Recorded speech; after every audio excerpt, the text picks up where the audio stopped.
પશ્ચિમ જોન વિસ્તારમાં પાલનપુર ગામ પાસે વરસાદી પાણીના નિકાલ માટેની ખાડી આવેલી છે, પરંતુ ડ્રેનેજ વિભાગના બે જવાબદાર કર્મચારીઓ અને અધિકારીઓના કારણે વરસાદી પાણીની ખાડીમાં ગંદુ પાણી છોડી દેવામાં આવે છે। 2015માં ઉષાબેન પટેલ કોર્પોરેટર હતા ત્યારે ખુલ્લામાં ડ્રેનેજનું ગંદુ પાણી બંધ કરવા માટે વારંવાર ફરિયાદ કરી હતી। ત્યારબાદ અહીં પમ્પિંગ સ્ટેશનની જરૂરિયાત હોવાથી બજેટમાં પાલનપુર ગામ વિસ્તાર પમ્પિંગ સ્ટેશનની માંગણી કરી હતી અને પમ્પિંગ સ્ટેશન મંજૂર થઈ ગયું હતું। તેમ છતાં વરસાદી પાણીની ખાડીમાં ગંદુ પાણી છોડવાનું બંધ નથી થતું, એટલે કે વરસાદી પાણીની લાઇનમાં ગેરકાયદેસર ડ્રેનેજના ગંદા પાણી જોડાણ છે।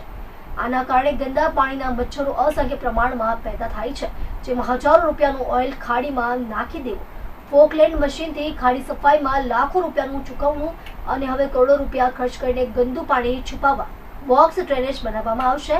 એના કરતાં હજારો રૂપિયા ખર્ચને ડ્રેનેજ વિભાગ ગંદુ પાણી ખાડીમાં જ હતું, જેને રોકી દેવામાં આવે તો બધી સમસ્યા હલ થઈ જાય છે। આ બાબતે મનપા કમિશનરને વરસાદી પાણીની ખાડીમાં ગંદુ પાણી છોડવાની બાબતમાં ઉષાબેનને 50થી વધારે મેલ કર્યા છે। એનો કોઈ લેખિતમાં જવાબ પણ આપવામાં આવ્યો નથી અને કોઈ પ્રજાના હિતમાં માટે કોઈ નક્કર કામગીરી પણ કરવામાં આવી નથી।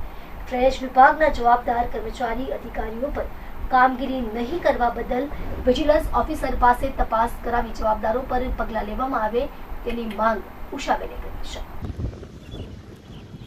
આ પાલનપુર વિસ્તારમાં ડ્રેનેજના પાણીની બનાવેલી ખાડી છે, જેમાં વરસાદી પાણીના નિકાલ માટેની ખાડી છે, પરંતુ ડ્રેનેજના ગેરકાયદેસર કનેક્શનો સ્ટોર્મ ડ્રેનમાં જોડી દેવામાં આવેલા છે।